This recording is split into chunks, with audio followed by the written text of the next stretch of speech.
안녕하세요. 놀라운 논란의 미스터 논란입니다. 와우. 토트넘은 실점을 했고 그리고 득점을 못했습니다. 이 두 가지가 가장 큰 문제가 됐는데 이 토트넘의 문제점을 극명하게 보여주는 두 지점이 있습니다. 하나는 32분 17초 그리고 하나는 90분 26초에서 27초 지나가는 요 지점.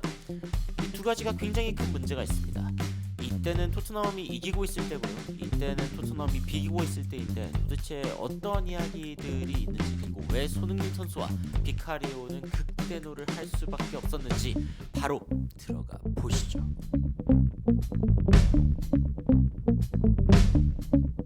자, 일단 득점 장면부터 한 번 더 살펴보도록 하겠습니다. 중간에서 이제 전개된 공을 받은 손흥민 선수 측면 쪽에서 이제 공을 전달받았는데 이 상황 가운데 자신에게 두 명의 선수가 몰렸습니다. 할 수 있는 선택은 오버래핑을 들어온 선수에게 이제 결을 살려서 주는 것 아니면은 이제 중간 쪽에 있는 메디슨 선수에게 주는 것인데 뭐 일단은 메디슨 선수에게 주기로 선택하는 것 나쁜 선택이 아니었습니다. 손흥민 선수가 이제 기점이 되는 부분이고 손흥민 선수가 여기에서 이제 메디슨에게 공을 줬을 때 메디슨은 안쪽을 보면서 박스 안쪽에 우리 선수들이 많다는 것을 이제 목격을 합니다. 그래서 바로 이제 크로스를 날리는데 이 상황 가운데 이 자르고 들어온 페드로 포로가 스피드로서 이제 제대로 살려가지고 상대방보다 좋은 위치를 선점했고 이 낙하 지점을 잡아낸 페드로 포로가 그대로 자신의 등을 이용해가지고 등샷을 날리면서 결국에는 이제 첫 번째 골을 뽑아내는 장면입니다. 좋았죠. 굉장히 좋았습니다. 그런데 이제 토트넘의 이번 경기 좀 아쉬웠던 부분 중에 하나는 아무래도 이제 아쉬운 기회들입니다. 결정짓지 못한 기회들이고 그 중에 하나가 바로 이런 장면이었습니다. 메디슨이 이제 프리킥을 날리려고 하는 장면인데 이 끝에 보시면은 존슨이 있습니다. 존슨을 주목해야 되는데 자, 메디슨이 이제 크로스를 날려서 존슨의 예상 경로 쪽에다가 잘 갖다 놓고 존슨은 그 공을 가져다가 굉장히 좋은 발리를 통해서 이제 안쪽으로 넣어줍니다. 근데 이게 약간 그럴 때가 있습니다. 축구를 하다 보면은 슛을 해야 될까 패스를 해야 될까 이 명확하지 않을 때 이 찰나의 고민이 여러분 이제 축구를 해보신 분들은 아마 공감하실 것 같지만 이 찰나의 고민이 될 때가 있습니다. 그러면은 한쪽에다가 마음을 정해야 되거든요. 아 넣겠다 아니다 주겠다 이거에 대해서 마음을 정해야 되는데 가끔 그 마음을 정하던 중간에 이제 동작이 나가버리면 어떤 상황이 일어나냐면은 요 중간으로 빠져버리는 그런 상황들이 발생합니다. 저는 이제 존슨이 이런 상황이 아니었을까라는 생각이 드는데 이 상황에서 결국에는 이 공이 그냥 지나가 버리게 되고 손흥민 선수는 이제 공의 궤적이 잡을 수 없는 그런 상황인 거를 알면서 결국에는 이제 그 멈추는데 굉장히 아쉬워하는 이 손흥민 선수의 모습을 볼 수가 있습니다. 그리고 이제 브랜든 존슨 역시 아쉬워했죠. 야, 이거 패스를 줄 걸. 아, 이걸 넣을 걸. 뭐 이런 생각을 아마 했을 것 같습니다.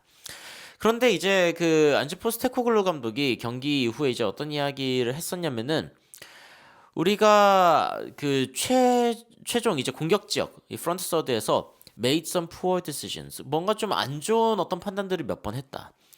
이것 같은 경우에는 사실은 이제 그렇게 큰 문제라고 할 수 없겠지만 또 한 번의 기회에서는 그 문전에서 굉장히 좋은 패스들을 주고받다가 슈팅을 하면 될 것을 이제 패스로 연결해버리는 그런 이제 솔랑케의 모습도 있었거든요.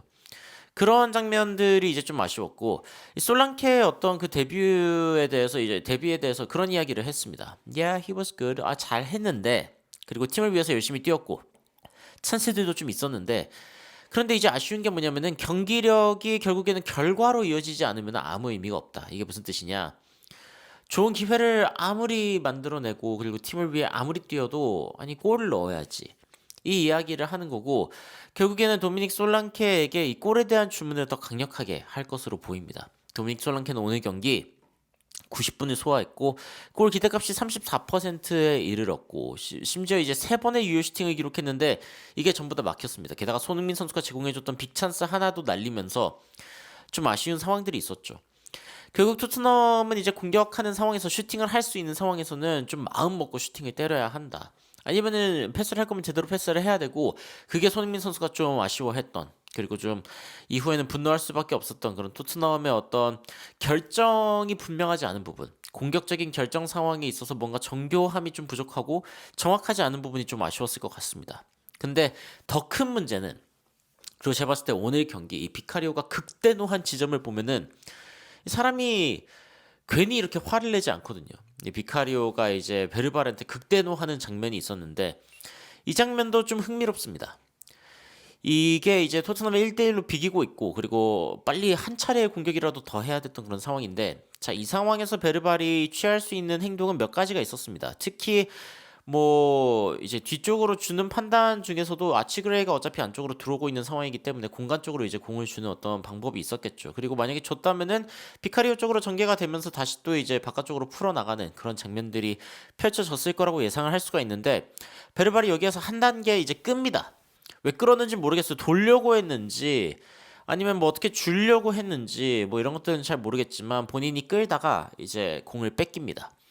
이게 이제 비카리오의 극대노 원인이라고 생각하시는 분들이 꽤 계실 텐데 근데 오늘 경기의 실점 장면까지 다시 한번 살펴보고 나면은 그게 아니라는 걸 알 수가 있습니다. 자, 일단 뺏겨서 쫓아갑니다. 리커버 해야죠. 리커버 해야 되고 공격을 할까 말까 이제 생각하고 있던 토트넘 선수들도 이제 공을 뺏겼으니까 백코트를 열심히 하기 시작합니다. 뭐 뛰어야죠. 뭐 어떡합니까? 수비를 해야 되기 때문에 뛰어야 되고 로메로 같은 선수가 이제 특히 많은 공간을 좀 커버해야 되기 때문에 뛰고 있는데 자, 이 상황에서 베르발이 일단은 멈춰 세우는데 성공을 합니다. 여기까지 좋았어요. 자, 여기까지 했으면은 아까 이 공을 끌었기 때문에 문제가 생겼던 지점에 대한 어떤 그 책임 1차적인 책임은 베르발 선수가 졌다라고 이야기할 수 있는 장면이 바로 이 장면입니다. 그런데 자, 여기에서 됐다 라고 생각한 어떤 안일함 때문인지 그 다음 장면이 아쉬웠어요. 그게 뭐냐면은 이 상대방과의 거리를 너무 내줍니다. 아니 그러니까 이거 뺏으려고 했다가 뭐 못 뺏고 상대방이 살짝 뒤로 빼가지고 이제 거리 벌리고 한 것까진 좋았는데 그럼 여기서 더 쫓아가야죠. 특히 교체로 들어왔으면 자신이 뭐 체력이 부족하거나 이런 상황도 아닌데 더 들어가 줘야죠. 그런데 거리를 내주고 맙니다.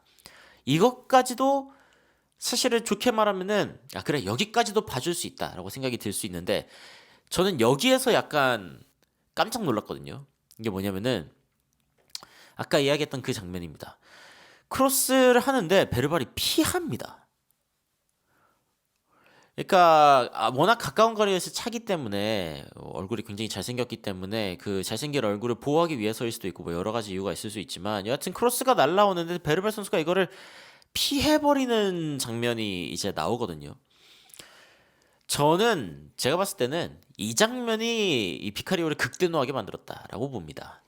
자, 이렇게 날아간 볼은 중간에서 엄청나게 많은 공간을 가지고 있는 선수에게 전달이 되면서 결국에는 아주 정확한 슈팅을 날리게 되고 이게 바운딩까지 되면서 좀 맞기 어려울 수 있었는데 비카리오가 쭉 뻗어내면서 이 공을 막아냅니다. 이 공을 막아낸 다음에는 선수들 이제 뭐 공격 기회도 많이 안 남았고 지금 9분 추가 시간 남은 상황에서 이제 열심히 하자. 페드로 포로도 막 부상당해서 나가고 이런 상황이기 때문에 팀의 사기를 끌어올리기 위해서 최대한 좋게 좋게 이야기할 수도 있지만 비카리오는 이 상황에서 극대노합니다. 그래서 어떠한 팬들은 그 해외 팬들 중에 아니 어린 선수한테 저런 식으로 이야기할 게 뭐냐 지금 공격적으로 우리가 굉장히 헛슬해야 되는 상황인데 열심히 해야 되는 상황인데 그 공격적으로 굉장히 중요한 선수의 기를 죽일 이유가 뭐가 있냐 뭐 이런 식으로 뭐 비평하는 그런 비판하는 비카리오의 이 행동을 이제 안 좋게 생각하는 팬들의 반응도 본 적이 있는데 해외 그 커뮤니티에서 근데 제가 봤을 때는 자 이렇게 극대노한 이유가 있습니다. 이 공이 이렇게 지나가자마자 베르발에게 극대노하고 그리고 베르발 선수도 이제 이 이야기를 들으면서 이제 약간 좀 반성하는 듯한 그런 얼굴을 보이기는 했는데 이런 상황이 지금 비카리오에게 굉장히 열받는 이유가 있습니다. 왜냐면 실점 장면에서도 비슷한 상황이 있었기 때문입니다. 자, 56분 33초. 이때 이제 토트넘이 실점하기 직전의 장면인데 자, 여기에선 아무 문제가 없었습니다. 왼쪽에서 이제 크로스가 올라올 때 페드로 포로가 이제 막으로 뛰어들어가는 부분. 로메로는 여기에 심지어 커버까지 왔는데 이런 상황 자체는 문제가 없었습니다. 근데 이게 이제 다행히도 레스터 선수들의 발에 이렇게 맞거나 뭐 이러지 않고 그대로 이제 쭉 지나가가지고 반대편으로 이제 가버리게 되죠. 반대편으로 갔을 때 이때가 문제입니다. 자, 이때 반대편에 이제 레스터 선수가 있었기 때문에 다시 한번 공을 잡고 차려고 하는데 이 우도기에 자 손흥민 선수가 일단은 반대쪽으로 못 오게 이제 커버를 해놓은 상황이고 우도기가 이제 막고 있는 상황인데 우도기를 앞에 두고 크로스를 하는데 우도기가 어떻게 보면 베르발이 했던 그 장면과 굉장히 비슷한 장면 보여줍니다. 공을 피하는 장면입니다. 그러니까 공을 피했다라는 거를 어떻게 설명하냐면 이 선수가 지금 여기 보고 있죠. 보고 있다고 말하기도 어렵고 고개를 돌려버렸는데 사실은 공이 날아올 때 끝까지 봐야 되거든요. 베르발도 마찬가지입니다. 베르발도 자신이 이렇게 막고 있는 상황이 있을 때 고개를 돌려버렸죠. 그러니까 끝까지 공을 보고 있지 않고 상대방의 공을 뺏어내겠다라고 하는 의지의 어떤 부족으로 읽힐 수 있는 그런 바디랭귀지라고 저는 생각이 들어요. 근데 이 장면이 처음 발생한 게 아니라 이때 이 크로스가 지나가가지고 반대편에서 크로스를 하는 이 상황에서도 우도기가 그런 행동을 한 겁니다. 근데 이 행동의 대가가 결국에는 토트넘에게 실점이 되어버렸거든요. 이 장면에서도 비카리오가 극대노 했을 거라고 저는 예측할 수 있는데 제이미 바디가 이때 골을 넣어가지고 제이미 바디의 골 셀러브레이션 자체에 이제 굉장히 많은 그 포커스가 방송에서는 갔지만 그 장면이 나오기 직전, 그러니까 제이미 바디가 이 골을 넣고 기뻐하는 장면이 나오기 직전에 비카리오의 눈을 보십시오. 저는 100% 지금 우도기한테 눈으로 욕하고 있을 거라고 생각합니다. 아니 그걸 왜 피해? 아니 이거 지금 끝까지 공을 보고 머리에 공을 갖다 대도 부족할 상황에 아니 지금 자기 나름의 어떤 수비 포즈를 취한 상황이라고 이렇게 몸을 돌려버리면 어떡하냐. 이거는 지금 베르발에게도 똑같이 해당되는 그런 상황인 거죠. 결국에는 비카리오가 극대노를 한 이유, 결정적인 이유 중에 하나는 이 수비 장면에서 이 선수들의 어떤 집중력 부족, 그리고 자신을 내던져가지고 이 공을 막아내려고 하는 어떤 그런 어떤 투쟁심의 부족, 이거에 대해서 비카리오가 이제 극대노를 한 겁니다. 공격 지역에서는 결정을 제대로 짓지 못해서 아쉬웠고, 그리고 수비 지역에서는 끝까지 방어하지 않는 수비진들의 어떤 플레이, 몸을 사리는 그런 플레이가 결국에는 비카리오의 극대노를 이끌어 버린 것입니다. 그리고 포스테코글루 감독은 제대로 이렇게 결정짓지 못한 부분, 그리고 수비적으로도 뭔가 아니랬던 이 두 가지 부분들에 대해서 굉장히 아쉬움을 표현한 상황이죠. 토트넘은 분명히 발전할 부분들이 있지만 그게 시스템적인 게 아닐 수도 있습니다. 토트넘은 시스템적으로는 상대방을 찍어 눌렀죠. 이번 경기에 사실은 상대방의 골이 터지지 않았더라면 토트넘이 숨통을 조이면서 상대방을 아주 목 졸라버리는 그런 경기가 나올 수도 있었습니다. 근데 결국에는 제이미 바디의 이 골이 터지면서, 그러니까 결국에는 요 장면 전이죠. 이 제이미 바디의 골이 터져버리면서 결국에는 이제 문제가 생긴 거기 때문에 이 베르발이 했던 행동, 그리고 손흥민 선수가 이 브래넌 존슨의 좀 아쉬운 어떤 그런 결정에 아쉬워하는 이런 장면들이 왜 그렇게 큰 아쉬움을 자아냈는지, 그리고 분노를 자아냈는지 알 수 있는 그런 장면이다. 여러분들은 이러한 토트넘이 좀 공격이 지금 좀 제대로 마무리되지 않은 장면, 그리고 수비적으로 뭔가 이렇게 살리는 장면들을 봤을 때 어떤 생각이 드시는지 굉장히 궁금합니다. 그리고 여러분들이 생각하는 이제 비카리오의 극대노 이유도 궁금한데 댓글로 의견 달아주시면 더욱 재밌고 흥미로운 소식으로, 그리고 분석으로 돌아오도록 하겠습니다. 이상 놀라운 논란 미스터 논란이었습니다. 시청해주셔서 감사합니다. You are my sunshine, my only sunshine. You make me happy, home and away. And when it's pouring, you keep on scoring.